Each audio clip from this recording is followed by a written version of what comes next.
నమస్కారం. నిజామాబాద్ జిల్లా సమగ్ర సమాచార లేఖకు స్వాగతం.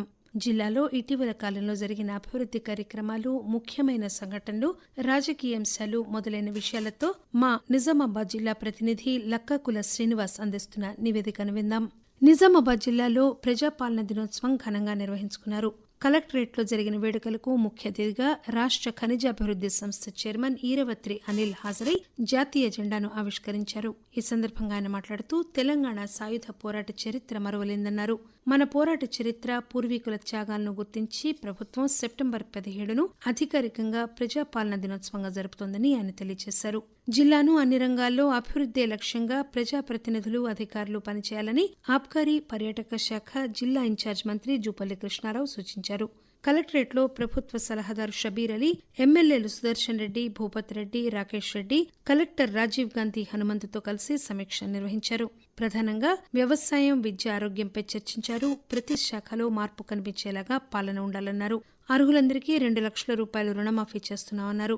ప్రతి పాఠశాల, కళాశాలలో మౌలిక వసతులు కల్పించి నాణ్యమైన బోధన అందేలాగా పర్యవేక్షించాలని అధికారులను ఆదేశించారు. కలెక్టర్తో పాటు ప్రజాప్రతినిధులు క్షేత్రస్థాయిలో తనిఖీలు చేస్తే సమస్యలు తెలుస్తాయని చెప్పారు. జిల్లా కేంద్రంలో అత్యాధునిక సింథటిక్ ట్రాక్ స్టేడియం నిర్మాణానికి కృషి చేస్తానని sports authority of Telangana state chairman Shiva Sena Reddy చెప్పారు. జిల్లా కేంద్రంలోని పాత కలెక్టరేట్ మైదానాన్ని ప్రభుత్వ సలహాదారుడు షబీర్ అలీతో కలిసి పరిశీలించారు. జాతీయ, అంతర్జాతీయ స్థాయి టోర్నమెంట్లు నిర్వహించేందుకు వీలుగా 8 ట్రాక్లు ఏర్పాటు చేసే విధంగా డీపీఆర్ తయారు చేయాలని అధికారులను ఆదేశించారు. గ్రామ పంచాయతీ ఎన్నికలకు ముమ్మరంగా ఏర్పాట్లు సాగుతున్నాయి. తుది ఓటర్ల జాబితాను పంచాయతీరాజ్ అధికారులు విడుదల చేశారు. 27 మండలాల్లోని 545 పంచాయతీల్లో 5,022 వార్డుల్లో 8,30,580 మంది ఓటర్లుండగా మహిళలు 4,43,548 మంది, పురుషులు 3,87,017 మంది, ట్రాన్స్జెండర్లు 15 మంది ఉన్నట్లు వెల్లడించారు. మహిళా ఓటర్లే ఎక్కువగా ఉండడంతో స్థానిక సంస్థల్లో వీరే కీలకం కానున్నారు. న్యాయ సేవా సంస్థ భవన్లో జాతీయ లోక్ అదాలత్ నిర్వహించారు. ఈ కార్యక్రమాన్ని జిల్లా జడ్జి కుంచాల సునీత జ్యోతి ప్రజ్వలన చేసి ప్రారంభించారు.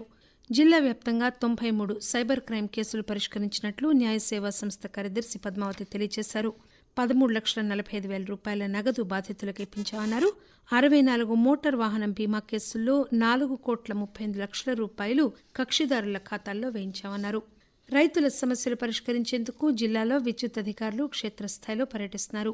రైతులు మోటార్లకు ఆటో స్టార్టర్లు ఏర్పాటు చేస్తే వాటి వల్ల తలెత్తే అనర్థాలను వివరిస్తున్నారు. విద్యుత్ సరఫరాలో హెచ్చుతగ్గులు లేకుండా వ్యవసాయ పంపు సెట్లకు కెపాసిటర్లు బిగించుకోవాలని సూచిస్తున్నారు. ఏదైనా సమస్యలు తలెత్తితే 1912 నెంబర్కు ఫోన్ చేయాలని రైతులకు అవగాహన కల్పిస్తున్నారు. కేంద్ర, రాష్ట్ర ప్రభుత్వాలు అమలు చేస్తున్న సంక్షేమ పథకాలు పేదలకు అందడంతో పాటు అభివృద్ది పనులు సకాలంలో పూర్తి చేయాలని నిజామాబాద్ లోక్సభ సభ్యుడు ధర్మపురి అరవింద్ అధికారులకు సూచించారు. కలెక్టరేట్లో ఎంపీ అధ్యక్షతన జిల్లా అభివృద్ది సమన్వయ పర్యవేక్షణ కమిటీ దిశ సమావేశం నిర్వహించారు. ప్రభుత్వాలు చేపట్టిన ప్రగతి పనుల లక్ష్యాలకు సంబంధించి విద్య, రోడ్లు, భవనాలు, అటవీ, పంచాయతీరాజ్, జాతీయ రహదారులు, అమృత్, పీఎం విశ్వకర్మ పథకాల పురోగతిపై చర్చించారు. జిల్లా వ్యాప్తంగా బతుకమ్మ సంబరాలు మొదలయ్యాయి. వాడవాడలా బతుకమ్మలను పేర్చి మహిళలు ఆటపాటలతో సందడి చేస్తున్నారు. మరోపక్క జిల్లా వ్యాప్తంగా దేవీ శరన్నవరాత్రి ఉత్సవాలు కూడా వైభవంగా ప్రారంభమయ్యాయి. అమ్మవార్ల విగ్రహాలను కోలాటాలు, నృత్యాలతో ఊరేగింపుగా మండపాలకు తీసుకొచ్చారు. వివిధ ప్రాంతాల్లో దుర్గామాత విగ్రహాన్ని ప్రతిష్ఠించారు. ఈ ఉత్సవాల్లో భక్తులు పెద్ద సంఖ్యలో పాల్గొన్నారు. అనేక మంది భక్తులు భవానీ దీక్షలు కూడా స్వీకరించారు. గాంధేయ మార్గం అందరికీ ఆదర్శం, అనుసరణీయమని జిల్లా కలెక్టర్ రాజీవ్ గాంధీ హనుమంతు అన్నారు. జాతిపిత మహాత్మాగాంధీ జయంతి, మాజీ ప్రధానమంత్రి లాల్ బహదూర్ శాస్త్రి జయంతి సందర్భంగా వారి చిత్రపటాలకు పూలమాలలు వేసి నివాళులర్పించారు.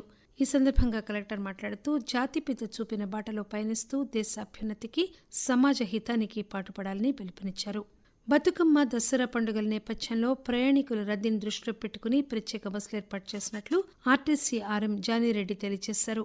నిజామాబాద్ నుంచి జేబీఎస్కు, జేబీఎస్ నుంచి నిజామాబాద్కు ప్రతి 15 నిమిషాలకు ఒక సర్వీస్ ఉంటుందని చెప్పారు. ఈ నెల 15వ తేదీ వరకు ఈ ప్రణాళిక ప్రకారం బస్సులు నడుస్తాయని ఆర్ఎం తెలియజేశారు. నిజామాబాద్ సమగ్ర జిల్లా సమాచార లేఖ విన్నారు. మరొక జిల్లాల వార్తలతో మరోసారి కలుసుకుందాం. అంతవరకు సెలవు. నమస్కారం.